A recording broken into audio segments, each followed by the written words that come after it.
Property విషయంలో confusion గా ఉన్నారా? గేటెడ్ కమ్యూనిటీలో ఫ్లాట్ తీసుకోవాలా లేదా విల్లా తీసుకోవాలా? మన పిల్లల భవిష్యత్ కోసం ఓపెన్ ఫ్లాట్ తీసుకోవాలా? మన హైదరాబాద్ లో ఏ లొకేషన్ లో కొంటే మంచి అప్రిసియేషన్ వస్తుంది? మరి నమ్మకమైన ప్రాపర్టీ కొనాలంటే నమ్మకమైన గైడ్ కావాలి కదా. ప్రాపర్టీ అడ్వైజర్ కోసం సంప్రదించండి వరాహస్వామి ప్రాపర్టీ గూగులర్. కాంటాక్ట్ 7207218485. నేను డాక్టర్ శ్రీధర్ 9295909819. ఇప్పుడు మనము శని వక్రగతి గురించి మనం సశాస్త్రీయమైనటువంటి విధానంలో తెలుసుకునేటువంటి ప్రయత్నం చేద్దాము. శని కుంభరాశి నుండి మకర రాశికి అంటే వెనక రాశిలోనికి ద్వారా వ్యవహారం నడిపిస్తున్నారు. కానీ మీకు దాని గురించి మళ్ళీ వెనక మకర రాశిలోకి వచ్చారని మీరు భ్రమపడాల్సిన పని లేదండి. ఆయన కుంభంలోనే ఉంటారు. అంటే వ్యవహార దృష్టి మాత్రం వెనకాల ఉన్నటువంటి మకర రాశిలోనికి వస్తోంది. అక్కడి నుంచి ఆయన వ్యవహారాలన్నీ నడిపిస్తూ ఉన్నారు. ఇప్పుడు మనకి ఇది అయిపోయినటువంటి నిజానికి జూన్ 30వ తారీఖున ఆయన ప్రవేశం జరిగింది. అప్పుడే 3-4 రోజులు గడిచిపోయింది. కానీ నేను నిజానికి ఇది ఈ వీడియో చేయాలనుకోలేదు. కానీ చాలామంది మా అనుయాయులు ఉంటారు కదా, చాలామంది యూట్యూబ్లో చూశామండి, ఇది చూశాము, వారు ఒక రకంగా చెప్పారు, వీరు ఒక రకంగా చెప్పారు, ఇదంతా చాలా కన్ఫ్యూజ్గా ఉందండి. అది కాదు, మాకు మీ మీద నమ్మకం కాబట్టి మీరు చెప్పినట్టయితే మాకు నమ్మకం కాబట్టి మీరు చెప్తే బాగుంటుంది అని చెప్పేసి 100ల సంఖ్యలో పైనే వచ్చినాయి నాకు ఫోన్లు. అందుచేత నా స్టైల్లో నా పరిజ్ఞానం సహకరించిన మేరకు చెప్పడం కోసం వీడియో చేస్తున్నాను.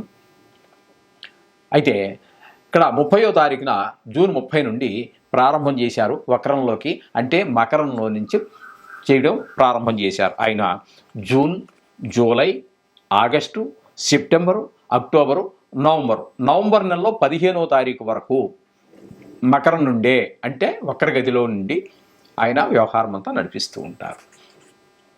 తద్వారా అసలు ఈ వక్రం అంటే ఏమిటి అనేటువంటి మనం తీసుకున్నట్టయితే ఏ గ్రహము కూడా వక్రంగా నడవదండి, అన్ని సక్రంగానే నడుస్తాయి. అంటే వాటికి ఉన్నటువంటి పరిధి కక్ష్య ఏదైతే ఉందో ఆ కక్ష్యలో అన్ని 5 గ్రహాలకు మాత్రమే వక్రగతి ఉంటుంది.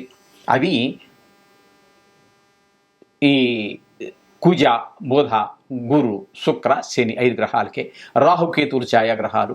ఇక సూర్యచంద్రులు అయినట్టయితే అవి మండల గ్రహాలు అంటారు. అందుచేత సూర్యుడికి చంద్రుడికి వక్రగతి ఉండదు.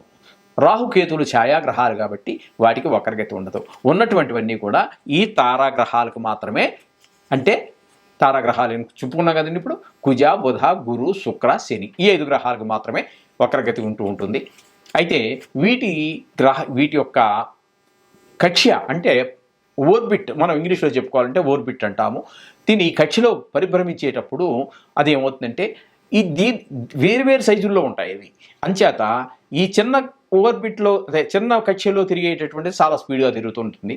పెద్దది చాలా ఎక్కువ కక్ష్యలో తిరిగేటటువంటిది ఇది చిన్నది కాబట్టి ఇక్కడికి వెళ్ళిపోయింది, ఇది మెల్లిగా ఇక్కడికి వచ్చినప్పుడు ఇది వెనకబడినట్టు ఉంటుంది. ఆ విధంగా మనకు కనిపిస్తూ ఉంటుంది. మీకు ఇంకా ఉదాహరణకు చెప్పాలి అంటే మనం చిన్నప్పుడు ట్రైనో బస్సో ఎక్కడ ఎక్కి ఏదో ఊరు వెళ్ళడానికి ప్రయత్నం చేస్తుంటాము. ఆ సందర్భంలో మనం కిటికీ పక్కన కూర్చునేవాళ్ళం. కిటికీ పక్కన కూర్చుని కిటికీలోంచి బయటికి చూసేవాళ్ళం. ఆ బయటికి చూసినప్పుడు మనకి చిన్నపిల్లలం కదా, మనకి అంత దృష్టి ఉండదు. వాటిని అలా చూస్తూ ఉంటే ఆ పొలాలు, ఆ చెట్లు, ఆ టెలిఫోన్ తీగలు, ఆ కరెంటు స్తంభాలు, ఆ కొండలు, గుట్టలు ఇవన్నీ కూడా వెనక్కి వెళ్ళిపోతున్నట్టుగా మనకి గోచరిస్తుందే కానీ అవి ఎక్కడికి కథలు అక్కడే ఉంటాయి. మనం జరిగేది ఏంటంటే మనం ముందుకు జరుగుతున్నాం ట్రైన్లోనో బస్సులోనో, అవి వెనక్కి వెళ్ళినట్టుగా మనకి భ్రాంతి అంతే. ఇది కూడా ఈ వక్రగతి అనేది కూడా అంతే. ఏ గ్రహమో వెనక్కి తిరగటం ముందుకు తిరగటం అని ఉండదు. ఇకపోతే కొన్ని గ్రహాలకి అతిచారం అని కుజుడు లాంటి కుజ గ్రహానికి సంబంధించి కొన్ని సందర్భాల్లో స్తంభన అని ఉంటూ ఉంటాయి. దాని గురించి ఇప్పుడు అక్కర్లేదు. మనం వక్రగతి గురించి చెప్పుకుంటున్నాము కాబట్టి ఇప్పుడు శనీశ్వరుని యొక్క వక్రగతి గురించి మనం చెప్పుకుంటున్నాం. ఆయన కుంభం నుంచి మకరంలోనికి వక్రగతి ద్వారా ఇప్పుడు మనం చెప్పుకున్నటువంటి సుమారుగా 140 రోజులు జరుగుతోంది.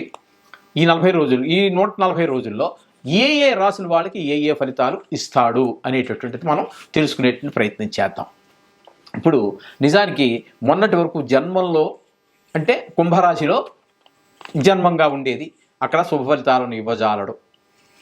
ఆయనకి ఇప్పుడు మకరంలోకి వచ్చాక ఏమైంది అంటే ఆయనకి 12వ స్థానంలో కుజుడు ఉన్నట్టుగా లెక్క. కుంభానికి మకరము 12వ స్థానం అవుతోంది కాబట్టి 12వ స్థానంలో మనకి శుభ ఫలితాలు ఇవ్వజాలడు. మొన్నటి వరకు ఆయనకి జన్మంలో ఉన్నాడు, అప్పుడు ఇవ్వలేదు, ఇప్పుడు ఇవ్వ. Hi, my name is Gautam and I actually stay in Malkajgiri itself. Like, I had this back pain. It's been 1.5 years. I have tried many treatments like chiropathy, oil massage, physiotherapy especially, but it didn't work out as much like what I expected. I strongly suggest homeopathy because నేను personally allopathy చాలా suffer అయినా, and I definitely do not recommend allopathy. You people can carry on with the homeopathy. Area Malkajgiri and doctor name is like Nageshwar Rao and the clinic name is Neocare Homeopathy. ఇంకా ఏకాదశి స్థానం ఇందాక మనం చెప్పుకోవడం జరిగింది శుభస్థానాల గురించి చెప్పుకుంటున్నప్పుడు. అయినప్పటికీ మరొకసారి చెప్పుకునేటటువంటి ద్వాదశ రాశుల గురించి చెప్పుకుంటున్నాం కాబట్టి మరొకసారి ఏకాదశి స్థానంలో శని సంచారం ఏ విధమైనటువంటి ఫలితాలు ఉంటాయనేది ఒకసారి మనం తెలుసుకునేటువంటి ప్రయత్నం చేద్దాము. ఇక్కడ మీనరాశి వారికి మకరం ఏకాదశి స్థానం అవుతోంది. ఆ స్థానం ఫలితాలు ఇక్కడ మీకు లభిస్తూ ఉంటాయి. వీరికి ఎవరికి మీనరాశి వారికి ఆ ఫలితాలు వారికి జరుగుతూ ఉంటాయి. కాబట్టి ఆ ఫలితాలు ఏంటనేది ఇప్పుడు తెలుసుకునే ప్రయత్నం చేద్దాం సశాస్త్రీయంగా. ఆరోగ్యం అర్ధలాభచ్చ స్త్రీ పుత్ర సుఖవర్ధనం చిత్తశుద్ధి అభీష్టార్థం ఏకాదశ గతే శనౌ. ఏకాదశ గతే శనౌ, ఏకాదశి అంటే 11వ స్థానంలో శని సంచారం జరిగేటప్పుడు ఏ విధమైన ఫలితాలంటే ఆరోగ్యం బాగుంటుంది, ధనలాభం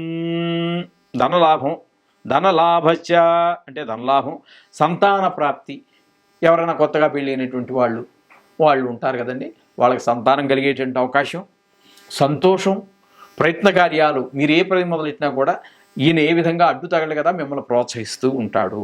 ఈ విధంగా ఏ పని మీరు మొదలుపెట్టినా జయమే కలుగుతుంది అని చెప్పేసి 11వ స్థానంలో శనీశ్వరుని యొక్క ఫలితాలు ఈ విధంగా ఉంటాయని మనకి శాస్త్రకారులు చెప్పారు. చేత శనీశ్వరుడు ఏమేమిటికి ఆయన ఎంత మంచి చేసినా ఎంత చెడు చేసినప్పటికీ ఏ గ్రహం గురించి అయినా సరే నవగ్రహాలు మాత్రం మీరు వదలకండి. ఇది మన జీవితంలో అతి ముఖ్యమైనటువంటి పూజా విధానంలో తప్పకుండా విఘ్నేశ్వరుడు యొక్క పూజ ఎలాగా మొట్టమొదటిగా చేస్తామో, మొట్టమొదటిగా విఘ్నేశ్వరుడు పూజ చేసిన తర్వాత దీన్ని కూడా అంటే ఈ నవగ్రహ శ్లోకాలు కావచ్చు, గాయత్రి కావచ్చు, బీజాక్షరాలు కావచ్చు, ప్రకాశిక మంత్రాలు కావచ్చు, వేద మంత్రాలు కావచ్చు, ఇది కూడా ఖచ్చితంగా మీరు ఈ పూజ ప్రారంభించేటప్పుడు విఘ్నేశ్వరుడు పూజ ఎంత తప్పకుండా ఖచ్చితంగా చేస్తారో అంత ఖచ్చితంగా దీన్ని కూడా నిర్వహించండి. చక్కటి ఫలితాలు మిమ్మల్ని వెతుక్కుంటూ వస్తాయి. శుభం భూయాత్.